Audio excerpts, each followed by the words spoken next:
Good morning, everyone. My name is Davina Says Paul. Myself and members will be doing a debate based on the topic: should Hinterland School prioritize community driven curricula over national standard to preserve indigenous structure? Myself and team will be going against the topic. I'm speaker number one.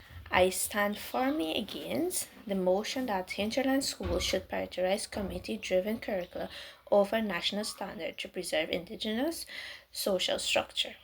Firstly, national standards ensure fairness and equal opportunity for all students across Guyana. Education should be a tool that allows every child, regardless of location, to access the same knowledge and opportunity. If hinterland schools shift too far towards community-based curricula, students may not cover key subjects at the same level, placing them at a disadvantage comparing to their peers. Secondly, national standards are essential for academic success and future mobility. Students must be prepared for regional examinations such as CXC, which follow a structured syllabus. Without proper alignment, students may struggle to pass these exams, limiting their access to higher education, scholarship, and employment.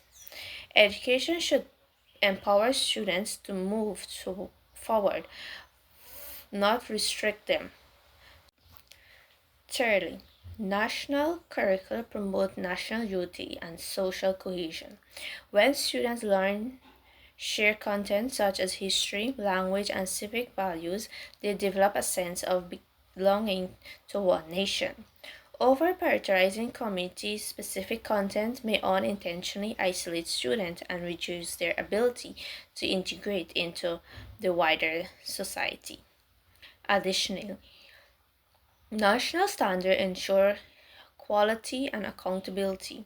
They provide trained teachers, structure, lesson plan, and consistent assessments.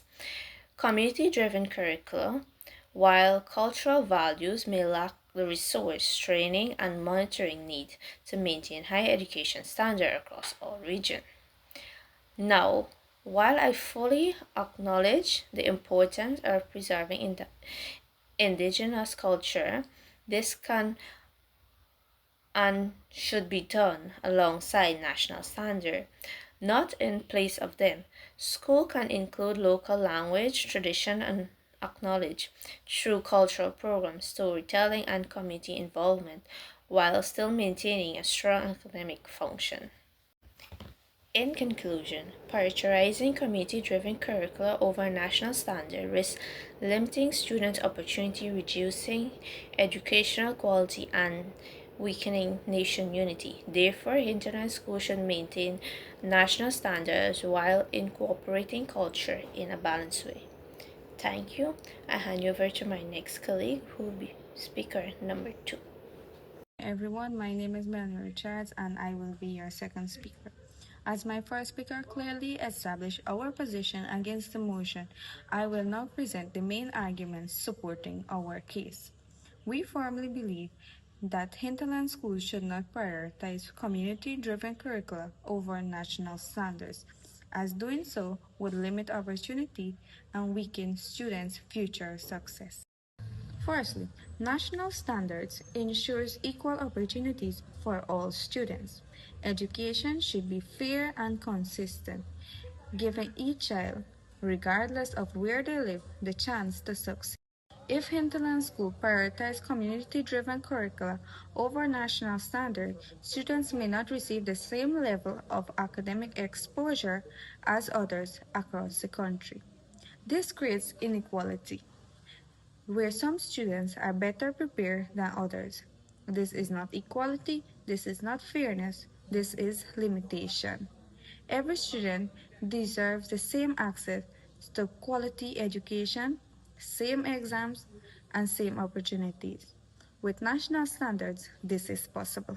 Secondly, education must prepare students for life beyond their communities.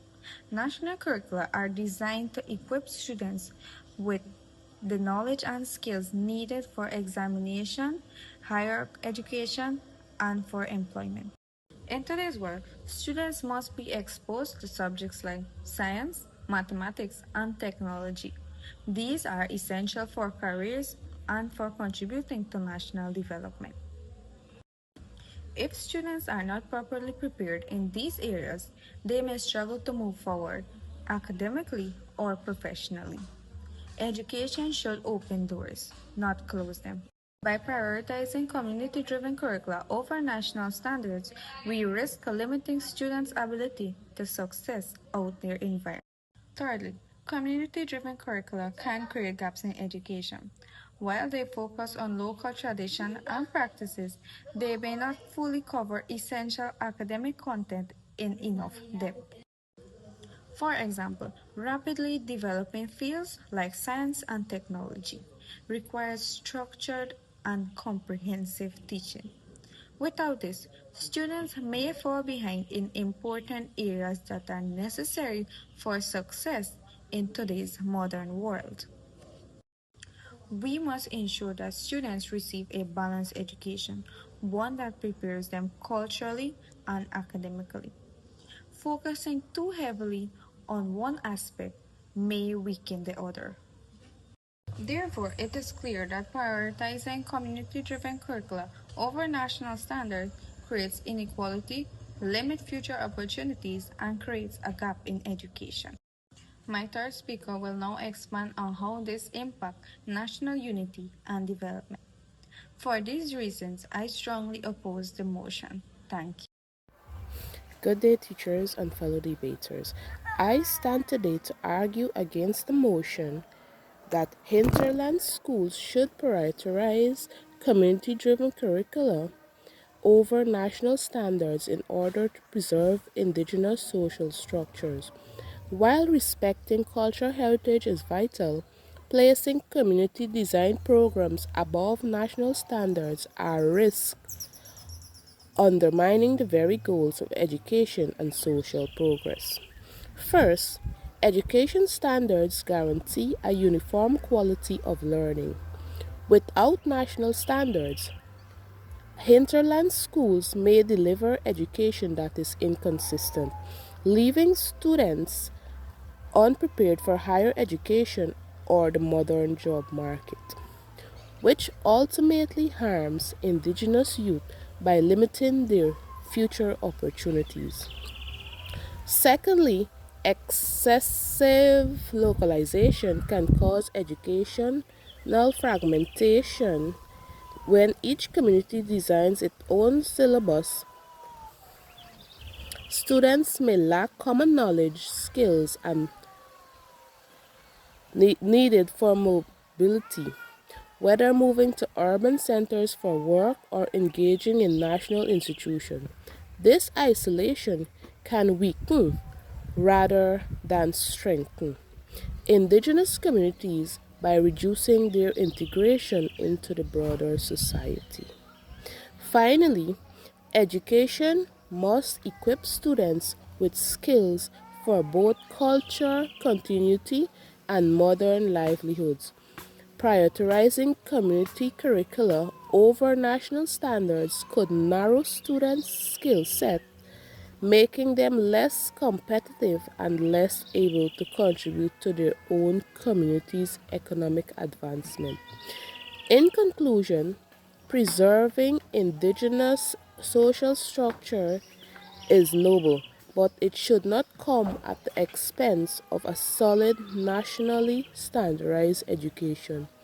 We should advocate for an inclusive curriculum that embeds cultural knowledge within national frameworks, ensuring students receive quality education, retain their heritage, and gain skills for future success. Thank you. Good day, everyone. As the fourth speaker, I will now rebut all the arguments presented by the opposing team. Firstly, the opposing team claims that community-driven curricula are necessary to preserve culture. However, culture can be preserved without abandoning national standards. This is a false choice. Secondly, they argue for local relevance, but education must go beyond the local community. Limiting students to community-based knowledge does not empower them, it restricts them. Most importantly, they ignore the issue of equality. driven curricula across regions create unequal opportunities, placing hinterland students at a disadvantage. We are not rejecting culture, we are rejecting elimination. For this reason, we firmly oppose the motion.